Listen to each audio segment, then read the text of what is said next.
YouTube channel से बड़ी आज का जो पहला टॉपिक है कि प्रसिद्ध मलयालम फिल्म निर्माता थे जिनका नाम था वीनू का कोयम्बटूर के एक अस्पताल में देहांत हो चुका है। तो यहाँ से भी क्वेश्चंस इस हिसाब के क्वेश्चन, संगीतकार, फिल्म निर्माता, ठीक है, कवित्री, कवि, ऐसे भी क्वेश्चंस एग्जाम में ऑल टाइम बने हुए हैं। अगर वो पर्सनालिटी समाज के लिए, सोशल अवेयरनेस के लिए कुछ दिया है, ठीक है।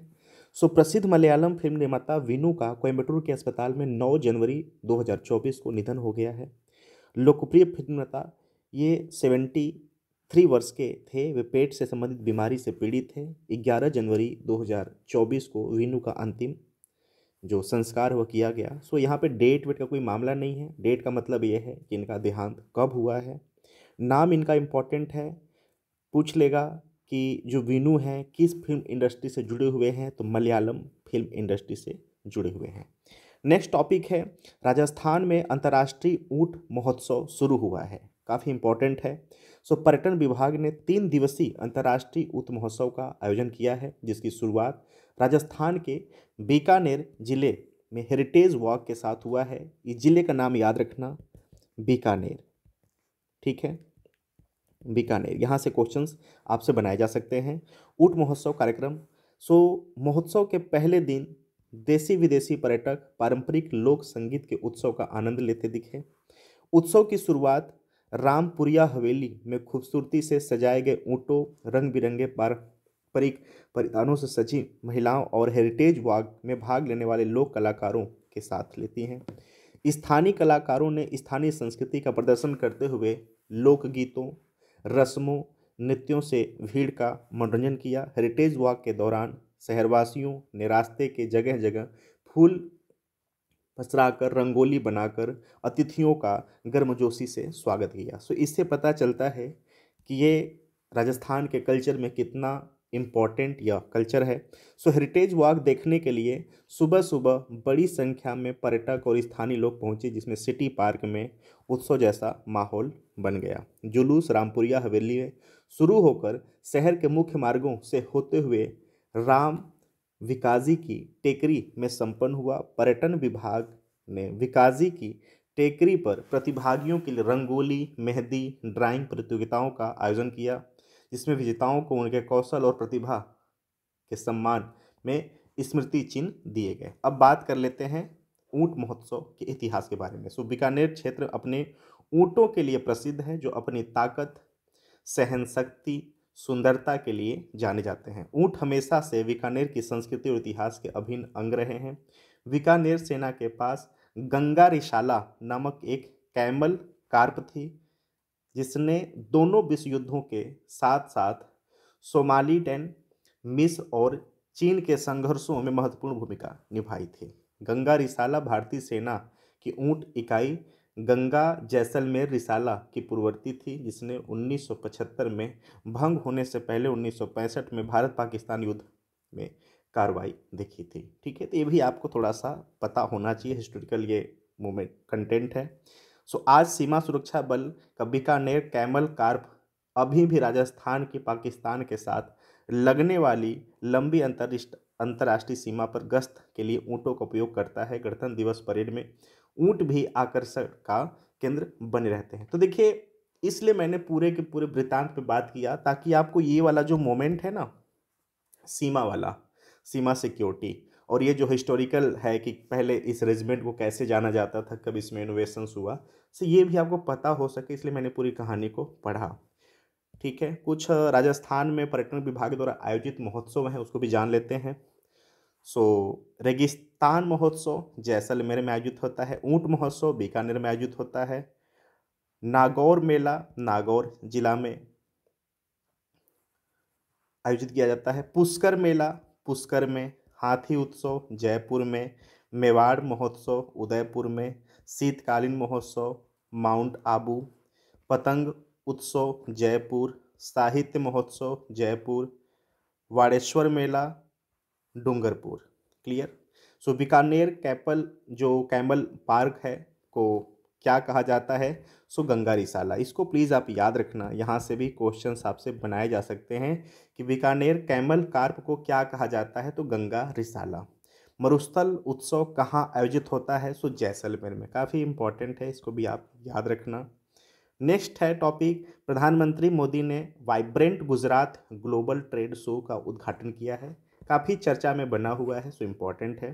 प्रधानमंत्री नरेंद्र मोदी 9 जनवरी 2024 को गांधीनगर में vibrant Gujarat global trade show का उद्घाटन किया। 5 दिवसीय वैश्विक व्यापार प्रदर्शनी का आयोजन 9 से 14 जनवरी 2024 तक किया जाएगा। याद रखना, यह वैश्विक वैश्विक व्यापार प्रदर्शनी है, ठीक है। भारत का सबसे बड़ा ग्लोबल ट्रेड शो 2 लाख वर्ग किलोमीटर फैला vibrant Gujarat global trade show Bharat का अब तक का सबसे बड़ा ग्लोबल ट्रेड शो है। तो क्वेश्चंस यहाँ से भी यूनिक बनाया जा सकता है, क्योंकि अभी तक भारत में ऐसा जो ट्रेड शो है ऑर्गेनाइज नहीं किया गया है, तो ये भी आपको पता होना चाहिए।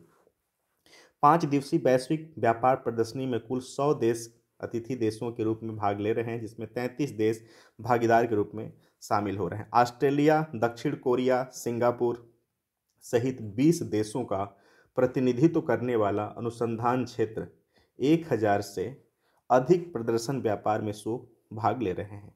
अब देखिए यहाँ पे जो दक्षिण कोरिया है, अभी कुत्तों के मांस पे, कुत्तों के मीट पे बैन लगाया है, उस पर पनिशमेंट का भी प्रावधान लगाया है। तो ये भी आप याद रखना कि अगर पूछ सकता है विश्व में ऐसा कौन सी कंट्री है जहाँ पर ऐसे कुछ प्रावधान लगाए गए हैं। ये एनिमल अवेयरनेस को भी दिखाता है, तो ये भी आपको याद होना चाहिए। पिछले एपिसोड में हमने ये वाला मैटर को किया है। Vibrant Gujarat global trade show केंद्रित जो मुद्दे हैं, सो गांधीनगर में आयोजित इस वैश्विक व्यापार प्रदर्शनी के दौरान चर्चा में रहने वाले जो प्रमुख मुद्दे हैं क्या है? इलेक्ट्रिक वाहन, हरित हाइड्रोजन, नवीकरणीय ऊर्जा, अर्धचालक और साइबर सुरक्षा। ये मोटिव आपको याद रखना है। वाइब्रेंट गुजरात जो शिखर सम्मेलन है, इसकी परिकल्पना 2003 में गुजरात के मुख्यमंत्री नरेंद्र मोदी द्वारा की गई थी, ठीक है। एग्ज़ाम में तो नहीं पूछा जाएगा, लेकिन हाँ ये बात आपसे मे बी एक स्टेटमेंट के रूप में, अब तो सीसेट का भी जो नेचर है बदल चुका है कि जीएस के कुछ अवेयरनेस, कुछ करंट अफेयर क्वेश्चंस भी सीसेट के रूप में आपको कंप्रिहेंशन के रूप में आ सकता है। क्योंकि पिछले जो यूपीएससी सीएससी का पेपर हुआ था, वहाँ पर जो ऑड इवेंट का स्टेटमेंट है दिल्ली गवर्नमेंट का, ये भी सीसेट में क्वेश्चंस आ चुका था। तो थॉट्स के बेस पे चीज़ें पूछी जा सकती, इसका ओपिनियन भी पूछा जा सकता है। इस शिखर सम्मेलन के आयोजन का मुख्य उद्देश्य गुजरात को पुनः एक पसंदीदा निवेश गंतव्य या राज्य के रूप में स्थापित करना था। यह शिखर सम्मेलन वैश्विक सामाजिक आर्थिक विकास, ज्ञान साझा आदि के जुड़े एजेंडे पर विचार मंथन करने हेतु एक उपयुक्त प्लेटफॉर्म का सुलभ करता है। नेक्स्ट टॉपिक है कर्नाटक उच्च न्यायालय से संबंधित। जो कर्नाटक उच्च न्यायालय है, आरएस बांध में खनन और उत्खनन गतिविधियों पर प्रतिबंध लगाया है। सो कर्नाटक उच्च न्यायालय ने मांड्या जिले में ऐतिहासिक किसला राजा सागर, जिसको कि शॉर्ट में KRS बांध के रूप में 20 किलोमीटर की जानते हैं, और 20 किलोमीटर के दायरे में सभी प्रकार के खनन और उत्खनन गतिविधियों को प्रतिबंध लगाने का फैसला किया है। ये जो शॉर्ट में नाम है ना, इसको भी थोड़ा सा प्लीज़ आप याद रखना, KRS, ठीक है। KRS जो बांध है, इसको किसला राजा सागर कहते हैं। यह कर्नाटक के मांड्या जिले में है, तो थोड़ा सा अवस्थिति भी आपको पता होना चाहिए। इस प्रतिबंध को बांध सुरक्षा अधिनियम 2021 के प्रावधानों के तहत लागू किया गया है।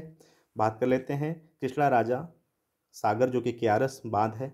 यह एक प्रकार का गुरुत्वाकर्षण ग्रेविटी बांध है। This is the most important, ये जो कंटेंट है इसको इम्पॉर्टेंट बना देता है एग्जाम के लिए। इस बांध का निर्माण कर्नाटक में वर्ष 1932 में किया गया था। सो ये भी आप याद रखना। 1990 जो 32 है, ये काफ़ी इम्पोर्टेंट हो जाता है। 1932 सॉरी नॉट 1990, 1932 जो है इम्पोर्टेंट बना देता है इस कंटेंट को। इस बांध को कावेरी नदी पर स्थित है, तो ये भी इम्पॉर्टेंट है।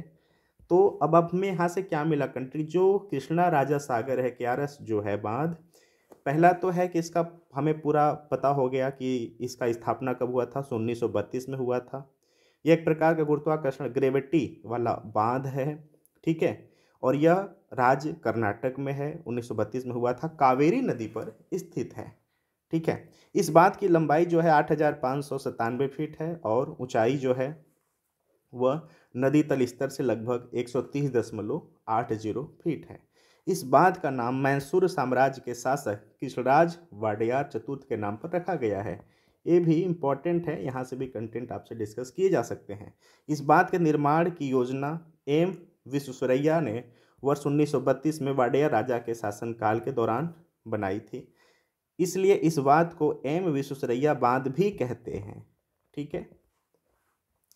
इस बांध के पानी का उपयोग मैसूर और मांड्या में सिंचाई और पीने के रूप में किया जाता है। इस बांध से छोड़े गए पानी का उपयोग तमिलनाडु भी करता है। तो ये भी पूछा जा सकता है कि इसका और भी पानी कौन शेयर करता है कर्नाटक के साथ साथ, तो तमिलनाडु भी करता है। इस बांध के पास वृंदावन गार्डन या उद्यान स्थित है। This is the most important, इसको भी आप नोट डाउन कर लेना। कावेरी नदी के बारे में जान लेते हैं। तो तमिल भाषा में इसे पोन्नी भी कहा जाता है। इस नदी को दक्षिण की गंगा भी कहते हैं। ठीक है, हमने एक कराया था क्लास इसमें, तो मैंने इसका भी, इस कंटेंट का भी चर्चा किया था। ठीक है। इसका उद्गम दक्षिण पश्चिमी कर्नाटक राज्य के पश्चिमी घाट में स्थित ब्रह्मगिरी पहाड़ी से होता है। ओके। कावेरी की प्रमुख सहायक जो नदियां हैं अर्कावती, हेमवती, तीर्थ, सिमसा, काबिनी और हरंगी। कृष्णा राजा जो सागर है, इसकी बात मैंने बात कर लिया, मांड्या कर्नाटक में है। कृष्णा राजा सागर बांध किस नदी पर बनाया गया है? कावेरी नदी बनाया गया है। कावेरी नदी के भी बारे में जान लिया, उसको कहते हैं क्या है लोकल में भी जान लिया। कावेरी नदी को तमिल भाषा में क्या कहते हैं? तो पोन्नी कहते हैं। ठीक है। नेक्स्ट टॉपिक है छत्तीसगढ़ जुड़ा हुआ। तो छत्तीसगढ़ ने श्री राम लला दर्शन योजना लॉन्च की है। ठीक है। अभी ये 22 जो जनवरी को अयोध्या में जो प्रोग्राम होने वाला है, ये तो एक व्यू बनाएगा ही बनाएगा। यहाँ से अगर कुछ एग्ज़ाम के रिलेवेंट क्वेश्चंस बनाए जा सकते हैं कि ऐसी कौन सी राज्य है, कौन सी योजना है जो रामलीला से जुड़ा हुआ है, अयोध्या से जुड़ा हुआ है, तो ये भी थोड़ा सा आपको माइंड रखना चाहिए।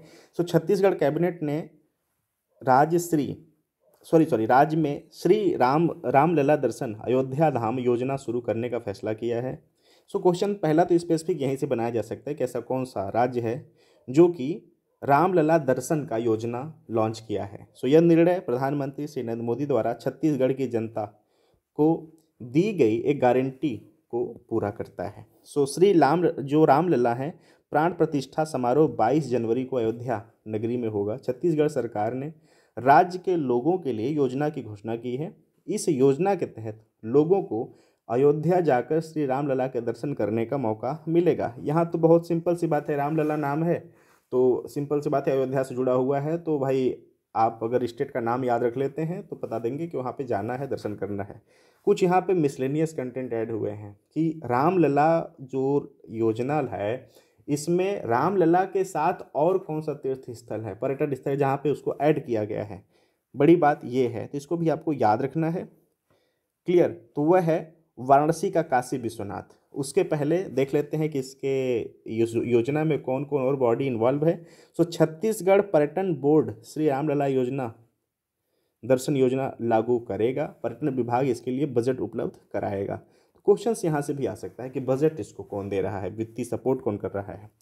तीर्थ यात्रा का कार्यक्रम बात कर लेते हैं। सो जो श्री रामलला दर्शन है के लिए मुख्य गंतव्य अयोध्या धाम होगा।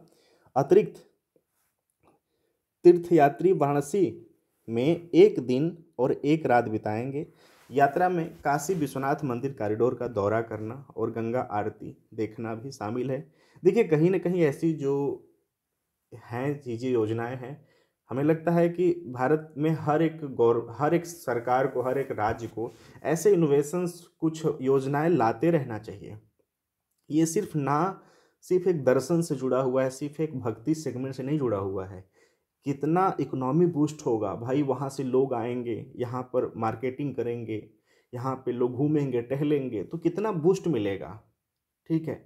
ऐसे दक्षिण भारत को उत्तर भारत के लिए, उत्तर भारत को दक्षिण भारत के लिए ऐसी योजनाओं को लॉन्च करना चाहिए। इससे क्या होगा, संस्कृति का भी आपस में आदान प्रदान होता है, कल्चर का भी आपस में चीज़ें ना आपस में मिलती जुलती रहती हैं। वहाँ का हमारे यहाँ का उनके यहाँ, एक प्रकार से चीज़ें होती हैं। साथ ही साथ इसमें जो मार्केट है ना, मार्केट को बूस्ट मिलता है। तो ऐसी योजनाओं को लाना चाहिए। ये कहीं ना कहीं मार्केट को एक इनोवेशंस लुक दे सकता है। वर्तमान में आईआरसीटीसी इस योजना के तहत प्रति सप्ताह एक ट्रेन सेवा की सुविधा प्रदान करेगा। भविष्य में ट्रेन की उपलब्धता के आधार पर लाभार्थियों की संख्या बढ़ाई जा सकती है। सो एवरीबॉडी, आज के टोटल इतने ही कंटेंट थे जिस पे हमने बात किया, काफ़ी विशेषता बात किया। और अगर आपको ये कंटेंट एग्जाम के रिलेवेंट लगते हैं तो प्लीज़ छोटा सा शॉर्ट नोट्स भी आप ज़रूर बनाइए। चलिए फिर मिलते हैं अगले सेगमेंट में। और हाँ, जो यूपी पीसीएस का स्पेशली करेंट अफेयर और जीके का सेगमेंट चला रहा हूँ, उसको प्लीज़ आप इंजॉय करिए, उसको टेस्ट को दीजिए। साथ ही साथ अगर आप इंटरेस्टेड हैं तो उसको रिवीजन के भी रूप में आप इस्तेमाल कर सकते हैं। So thank you so much. चलिए फिर मिलते हैं अगले सेगमेंट में। थैंक यू सो मच, धन्यवाद।